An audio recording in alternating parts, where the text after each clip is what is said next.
And welcome back, ladies and gents, for another Genshin Impact adventure. Basically, for this one, I'm just gonna do the events on like the current event and my stream, so I'm just gonna be looking at Kazuha's profile. Yeah. And most likely, I'm just gonna do voiceovers about here, but I'm just gonna leave these here so that I can take a picture during editing. To accompany them. Most people who meet Kaedehara Kazuha for the first time might be inclined to assume that he is just a trainee sailor with the Crux fleet.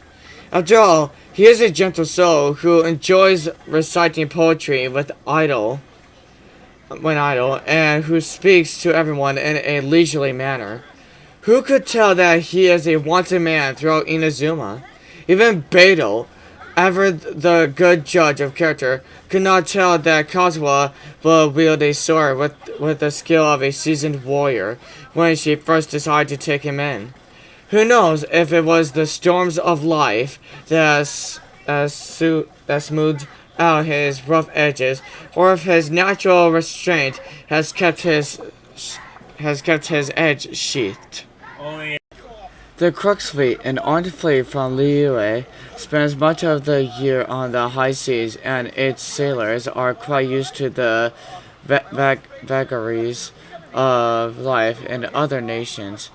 So they were more curious than surprised when an outlander began serving as a sailor on their flagship, the Alcor.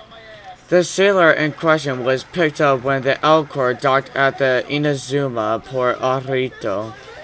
Beidou had made friends with this young man, and when he came on board, she told her crew, "This guy's gonna be staying with us for a while. Take care of him now." The sailors trusted Beidou's judgment and admired the newcomer for his martial prowess. Not to mention his ability to predict the weather, so they were happy to overlook his reticence to discuss his past and welcome him aboard. Still, their curiosity did not abate, and they would often tend to find all sorts of excuses to try and ply him for information about his experiences. I heard that they make some sweet blades there in Inazuma, and that the bigger the fish you are, the swankier the sword. So, how's your measure up? Kazuha will remain silent in the face of all queries over time. After countless attempts to garner a response proved futile, the sailors would simply give up asking. Eventually, it was an off-the-cuff remark from Chief Mate Juza just a few days later that finally managed to elicit a reply. "Hey, Inazuma boy, what are the lads supposed to call you if they don't even know your name?" The young sailor wiped the sweat from his brow and his calloused hands. "My name is Kaedehara Kazuha, a wandering samurai. I am in your debt for taking me in, so just call me Kazuha." Kazuha was not born a commoner. He hails from an Inazuma house of old. The last son of the Kaedehara clan. Inazuma City is home to many illustrious clans, and the Kaedehara name was once one of the most renowned among them. But fortune is fickle, and the Kaedehara's fortunes had already collapsed by the time they were Kazuha's to inherit.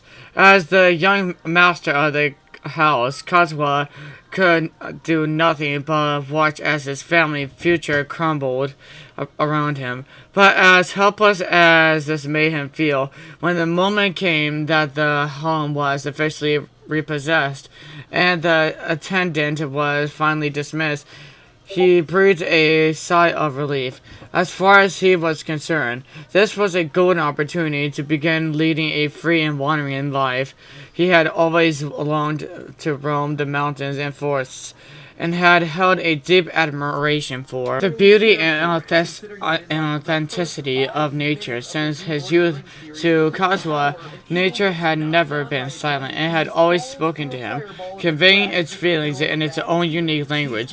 When the wind ceases to speak, the calm before the skies begin to weep.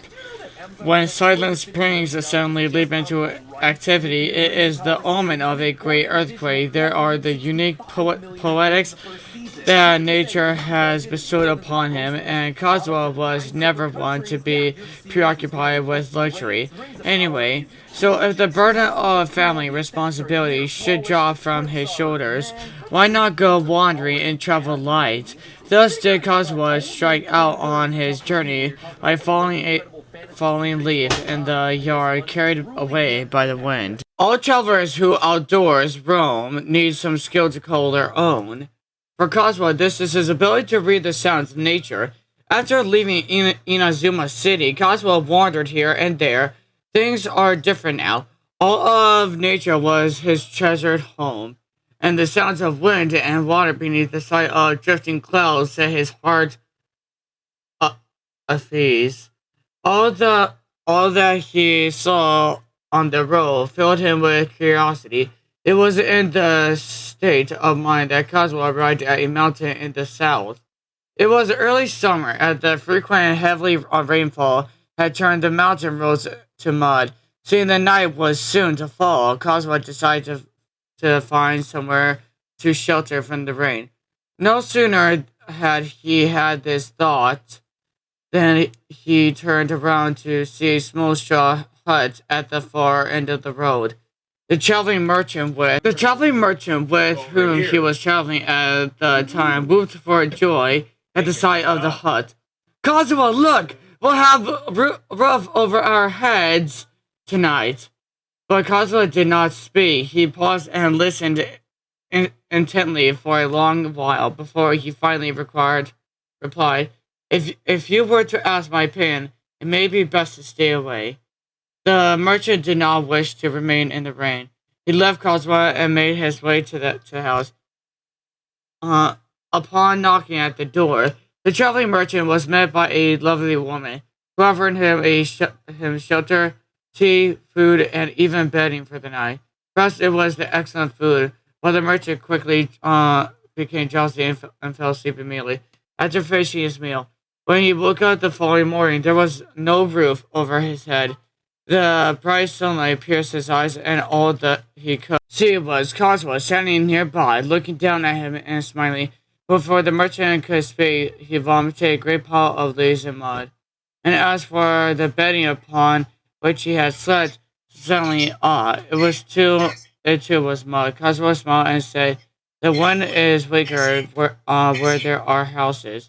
Yet here stood a hut, and there was no change in the mountain breeze. I think you might have been the victim of a Bake Danuki's prank. Never mind. Next time, listen more closely to the wind and tread with care. Kazuha made many friends during his travels. One of them was particularly close to his heart, and for a time the two journeyed together, but they too were apart for their destinations were different. To have met merely by chance and then form such a strong bond, there must be a fated connection between them. So, although they would part ways for now, surely they would meet again. Or so Kazuha thought, but something happened soon. Thereafter, that would shatter his calm disposition. The almighty Shogun promulgated the vision decree and swore to retrieve all visions. All who wielded them, including Kazuha, were stricken with panic, concealing their identities and going into hiding. It was then that Kazuha received shocking news. Someone had dared to call it for a duel before the throne, and that someone was none other than Kazuha's dear friend. The defeated party in a duel before the throne would face punishment at the hand of the shogun herself. His friend was prepared to risk all to come before the throne, partly for the chance to fight against a strong foe, but also to demonstrate the meaning of courage to all. He had to call for his challenge now old of all times. Kazuha feared that his punishment, should he fail, would be absolute. The Almighty Shogun will unleash her lightning upon him in its full fury, and it will surely take his life. Even the regularly calm Kazuha could not restrain himself. He drew his sword and stormed it into Tenshukaku like a whirlwind. But alas, he arrived too late. His friend's sword lay shattered in pieces, his vision now an empty husk. Now a wanted man himself, Kazuha fled with grief in his heart. From that moment on, the days of peaceful wandering were over, and Kazuha's life became an unending series of battles. Kazuha did not fear battle, of course, but the constant fighting left him feeling lost and perplexed. He did not regret having set out on his doomed rescue mission, nor did he begrudge his friend for leaving him, but he could not help but think, is this endless conflict truly the only way to assert one's ideals? This crux fleet became Kazuha's new home, and he drifted on the ocean wherever it took him. Trouble still found him from time to time, but no issue was insurmountable with the support of the crux. From his vantage point on the Alcor's crow's nest, gazing out at the azure sea and sky, he finally had the space to think over the tumultuous events of his past and what it all meant to him. Every samurai wishes to live their life with passion and to claim the greatest reputation possible using the sword in their hands. But there will always be those whose base desires led them astray from the path of justice and virtue, and whose blaze leaves an endless trail of enmity in their wake. Surely the heavens did not give us freshly forms, and the gods did not watch over our lives, also that we might take up arms against one another. Then this sword I wield is not meant to slay, but to save. Yes, this shall be my path as a samurai, and I shall defend it all my days. As he reached the conclusion of his thoughts, Kazuo was suddenly inspired to pen down a few verses to serve as a maxim for himself thereafter, but before he could get started, he was interrupted by an irate voice from down below. Hey Kazuha, quit gawking at the sky. Get down here and lend a hand. It seemed the maxim would have to wait for another day. Whatever the helmsman, Cedric, needed help with clearly couldn't wait. Kazuha was just as surprised as everybody else when the vision briefly lit up during that great battle. For in all the time that he had spent searching high and low trying to find someone who might rekindle it, never had he imagined that he could be the one to cause its light to shine once more. It was at most as if his late friend were lending him his aid from behind the scenes. This empty shell of a vision not only proved this, but had also brought him many faithful encounters. Along the way, he had also been by the resistance, saved and taken in by Captain Beto, and he had even met the fabled traveler. In life, there was seasons of hopelessness and desperation, but there were also moments of great serendipity. His journey was like the rise and fall of a mountain path. At times, the struggle was all too much to bear, but there would always be moments when he would touch the clouds. The morning mist covered the mountains like a blanket as Kazuha trod a small trail alone. The road was silent, not a single feather flapped, and not a single cicada sang. Even the rolling waves seemed to have fallen into slumber, leaving just the faint whisper of the wind audible against the silence. Kazuha stuck out his tongue. The air tasted heavy and gloomy. This told him that it would soon rain. He peered into the distance and spotted a plume of smoke. Up ahead, below it were several straw huts. Tonight, it seemed he would have a roof over his head. He informed the owners of the house that a storm was coming. At first, he was met with skepticism, but come noon, the rain arrived right on cue, and all this wanderer's skill. The master of the house eagerly offered him lodging. The storm raged into the night. Kazuha held his kilt close as he listened to the onslaught of rain against the autumn leaves. His mind began to wander in the time since Kaedehara clan's fortune had faded away, and he had set off on his journey. Kazuha had traveled across many of Inazuma's islands and had become intimately acquainted with the plight of the wanderer. Moving between islands usually necessitated traveling by sea. Kazuha would make these trips alone in a small, slow boat, making things all the more perilous when he had to battle against headwinds or violent thunderstorms. And yet there was limitless fascination to be found in this same journey as his, where the vast sky and boundless earth was his home, and all living things that inhabited them were his friends. If one's heart is empty, all under heaven is empty. But if one's heart is pure, all under heaven is pure. With his sword in his hand and his chosen path in his heart, he could go on his way with a song in his lips and with nothing to fear. No matter the perils he may face, Kazuha slept soundly that night, his mind at rest. It's having mind peace with his feelings. The next day, he awoke to the sound of birds and a shiny vision tying upon his chest. Alright, since that segment is done, here is all of Kazuha's voice lines. Come driving rain or winds that churn, by blade alone, I don't want to armed report back with to their that guy. He don't pay me to my enough to home. do that. I am Kaedehara Kazuha, a wanderer who roams the land. Since we are both travelers, let us journey together for a time. This scenery is wonderful, surely enough to convince anyone to become a wanderer. There are leaves around, and I know just the tune to accompany them. If you wish, there are leaves around, and I know just the tune to accompany them. If you wish to hear it. I know more. Wherever in this world I roam, I carry memories of my home. This blade, it is the last link I have to the land of my birth. Taking a stroll in the middle of a downpour certainly rouses the spirit.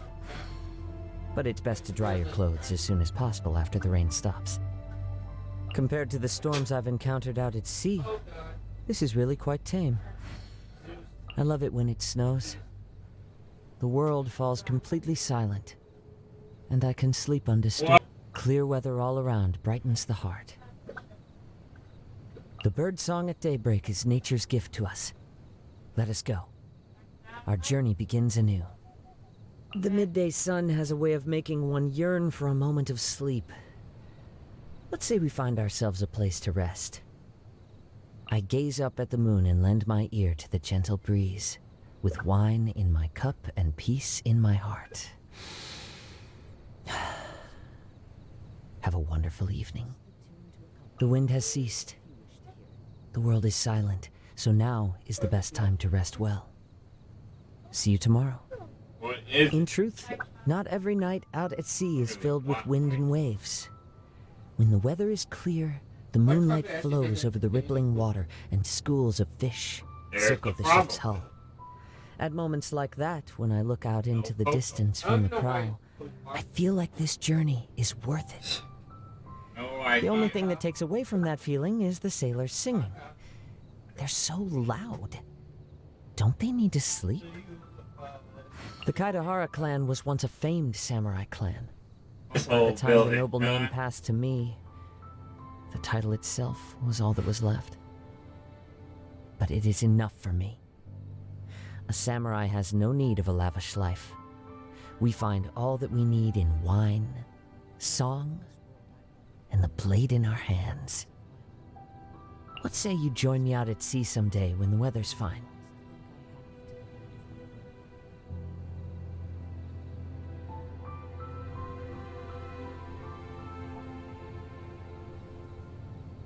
I like frank people, because we can freely speak our minds to one another.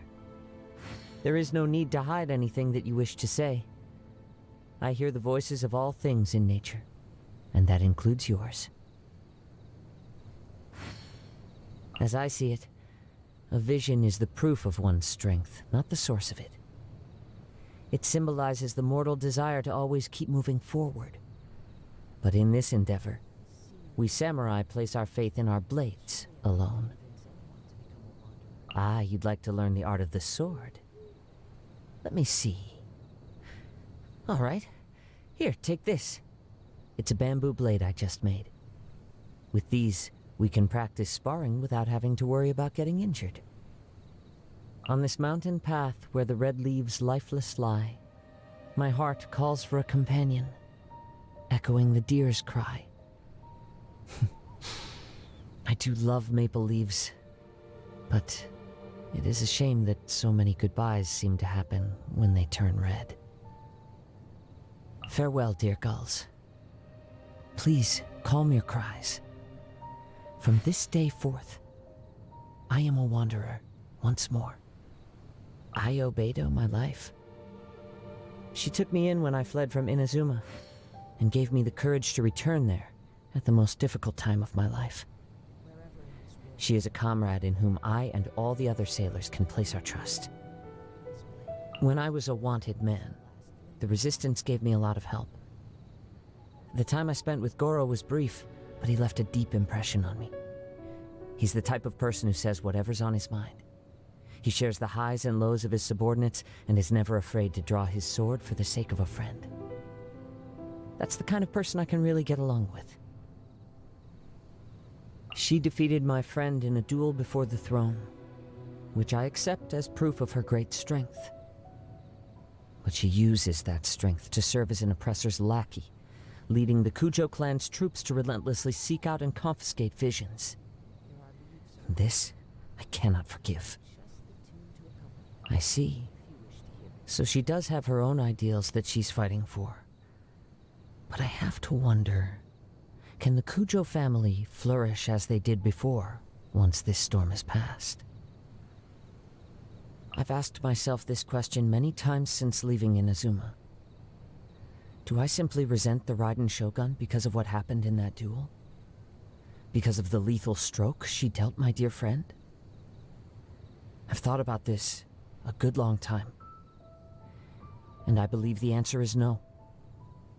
My friend died an honorable death in that duel, and the Shogun was not unjustified in her conduct. My dissatisfaction with her has its roots in the Vision Hunt decree. No one has the right to rob another of their hopes and dreams. Not even a god. I'm sure everyone living in Inazuma has heard of the Shirasagi Himegimi. The lady of the Kamisato clan is as perfect as a person can be, though our paths have seldom crossed. I wonder what she thinks of the state of Inazuma today. The last time she commissioned Captain Beidou to ship fireworks to Liyue, I unloaded the shipment myself. They were so heavy. I doubt that anyone besides her could make such huge fireworks. During my time with the Resistance, there was no one among our ranks who wouldn't look up to Her Excellency. As someone with a great passion for military matters, victory at all costs isn't really part of her ethos. She'd always try to limit the casualties to the minimum while planning her next move. By some accounts, it also seems that she seeks to take charge of both internal and foreign affairs for Watatsumi Island. Wouldn't that be too much to expect of herself, though? Don't be deceived by his happy-go-lucky disposition. As soon as he gets working on a case, that restless energy he carries around turns into a razor-sharp focus. It's quite remarkable to witness. You'd like to know more about me, you say? Well, as you see, I am but a wandering samurai that you could have run into just about anywhere. I have a very keen sense of hearing. My ears pick up all sorts of sounds. The wind through the mountain passes, the parting clouds, the sound of foxes chewing on apples in the forest, the sound of crabs blowing bubbles. This is nature's favor. It allows me to sense danger long before it draws near. I used to love the rain when I was small. The sound of it would lull me into a peaceful sleep. But since I've grown older, my feelings have become more complicated.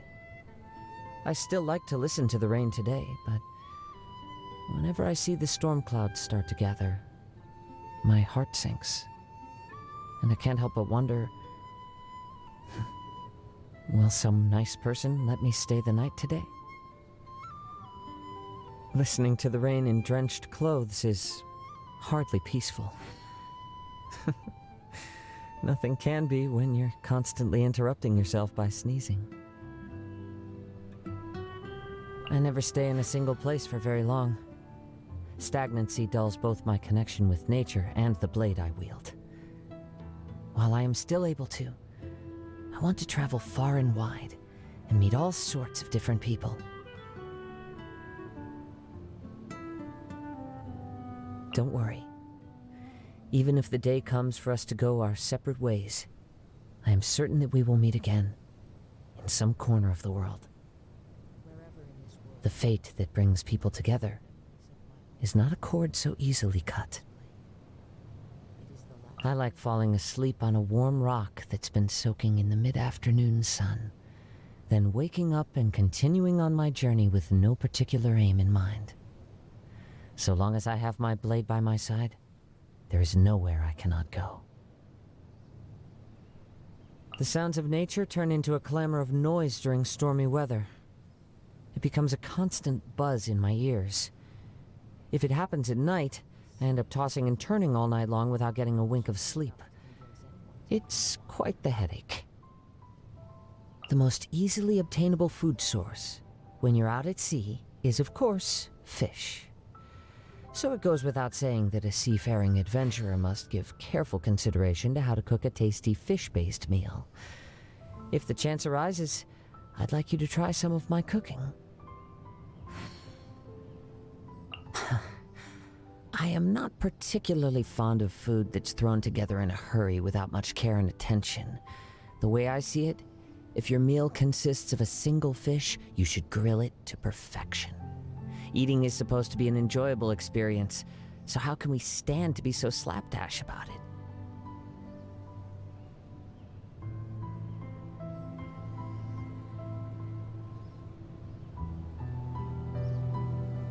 That you can make fish taste as delicious as this is proof of your outstanding culinary prowess. Your cooking not only fills the stomach, it also soothes my soul.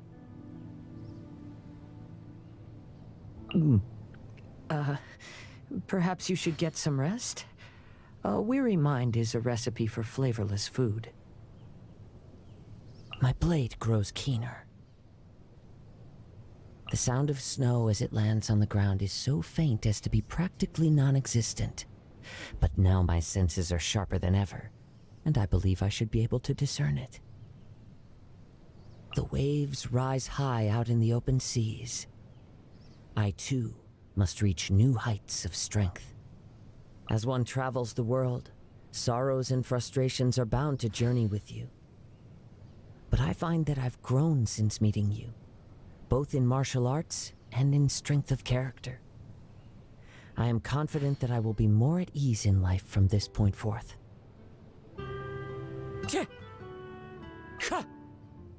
Wind Strider! Into the wind! The wind knows me. One with nature. Clouds hide, the birds call. As one with wind and cloud. Fallen leaves adorn my night. Time to go. I follow the wind. Brings a smile to my face. A fateful offering. Who says there aren't benefits to a life of wandering? Not bad. I must remain calm. Stay focused. My turn to aid you. I've got your back. So many regrets. Never again. This is the end. It's fine. That hurt. Want me to come along? All right, let's head off. Sounds good to me. I will have on Kazuha's voice line in the teapot in another video. But thanks for watching. This has been our little kitten on Kaedehara Kazuha's profile. All of it, since I already have him maxed out and all that. I'm still trying to build up his skills, as you see right here. But I shall see you later for another Genshin Impact adventure, or shall I say another Genshin Impact profile review. And Adasha, Abyssos.